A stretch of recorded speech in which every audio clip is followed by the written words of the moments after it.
The past few weeks, I've been reading the first draft of a friend's textbook on digital storytelling in extended reality. Something has come up that I'd like to figure out for myself. What's the difference between presence and immersion in worlds, or techno-social systems of any kind? In the 1970s, Dungeons & Dragons reshaped culture forever, with its ontological vertigo-inducing innovation of entering a simulation in the first person. The immediate conceptual run-out of the idea into computing still shapes our lives to this day. This, by the way, is the subject of the middle section of my book, The Web Was a Side Quest. A decade ago, discussion around digital dualism was where I hung out on the Twitter sphere. Coined by Nathan Jurgensen in 2011, he criticised Sherry Turkle's term second self to describe online presence. His critique was that conceptually splitting the so-called first and second selves creates a false binary, because people are enmeshing their physical and digital selves to the point where the distinction is becoming increasingly irrelevant. I don't want to rehash any of that discussion, but I will say that 10 years on, the idea of virtual selves seems secondary to the types of virtual worlds that we bring ourselves into, worlds that we feel presence and immersion in. Across academic disciplines, these terms have specific meanings though, in games, theatre, film studies, etc., further complicated by some scholars and society at large's tendency to use them interchangeably. In the cinema, the process of crossing the threshold into the world of the film is the suspension of disbelief. In puppetry traditions across cultures, and in particular Japanese bunraku, the opposite occurs. One is not asked to suspend one's disbelief, but instead one is invited to believe. These are two very different ways of thinking and approaching the situation at hand, the adoption of a certain kind of worldview. Side note, the phrase suspension of disbelief originates in poet Samuel Taylor Coleridge's two-volume book Bibliographica Literaria. Influenced by Kant's notion of imagination as shaping power, Coleridge uses the phrase suspension of disbelief to describe the relationship between people and fictions, or in his words, phenomena regarded as implausible. Part of his wider project of trying to keep the mythic alive during the growing mechanistic culture of the Enlightenment.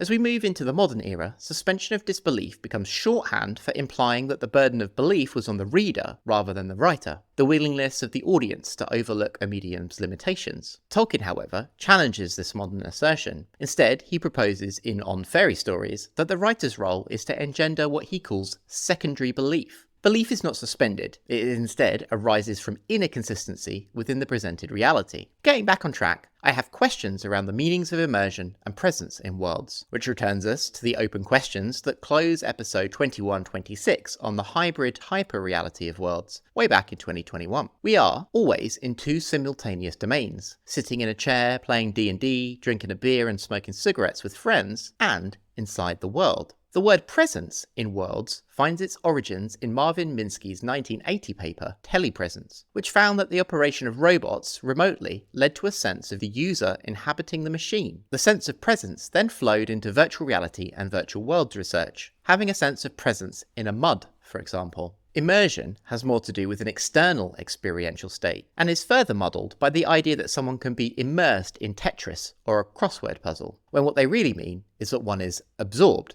If you suspend your disbelief, are you immersed in a movie or absorbed in it? On the other hand, you can be immersed in a book, Tolkien's internal consistency, but I personally wouldn't say I've ever felt presence in Middle-earth, because that's what D&D was invented for. Immersion in popular culture has tended towards notions of fidelity. This game's graphics are great, it's so immersive, for example. But this definition falls over quickly as D&D and interactive fiction have no graphics at all, yet in both you have a sense of presence and are both super immersive. Gordon Kaleha, in his brilliant 2011 book, In-Game From Immersion to Incorporation, to which this episode owes a great deal, offers us a way out. Sidestep the two terms entirely and introduce a third term, incorporation, as in united into one body, combined. Kaleha's definition is as follows. The absorption of a virtual environment into consciousness, yielding a sense of habitation, which is supported by the systemically upheld embodiment of the player in a single location. The absorption of a world's rules into consciousness, brainworms, a sense of habitation, navigation, upheld by the player in a location, a hybrid reality. Think about entering an airport or a library. Upon entering, you adopt a worldview and incorporate into their self-consistent logics. And let's close with some more questions. When you log into Facebook and psychogeographically cross into its techno-social system, are you present there or immersed? When you log into your banking app online, are you present within the world of global techno-capital, or are you incorporated into it?